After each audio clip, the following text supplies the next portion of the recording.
jamono bi ñuy xeex coronavirus waral dund bu am solo nguur gi yëkkati ko jagleel ko askan wi ci jamono boobu bi xel yu bari di tey ci anam bañ ko war a séddale loolu yi waral ministre bi génn doon leeral waaye mel ne xel yu bari dañ caa gën a lëndëm ci kaw loolu Serigne Mountakha Bassirou Mbacké yëkkati dund bu am solo séddale ko mboolem sancaan yi wër Touba teg ko ci loxol Serigne Atou Diagne. gis ay camion ñu koy chargé di wàcce fii di dem ci xibla bu ne mu jëm ci ñi gën a cate ci dëkk bi ci sancaan ya waaye nag li may war a jëkk a leeral mooy ne moom de lii musu cee jóg da daan génn ci ay magasin di dem ci fépp ci njaboot gi ci dimension yëpp maanaam tolluwaay yëpp ku ci nekk lii teraanga lay warugar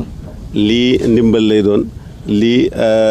ku yor sa njaboot di leen taxaw la kon taxaw bi yàgg na lii nag tey da koo dikkee mu war koo séddale li nga xam ne ñooy mbooloo mi moo tax mu jël ko teg ko ci sama loxo ma ànd ko waa daara jëpp nu koy def ci xibla yi lim bi ni mu toll dañ koy xaaj ñeenti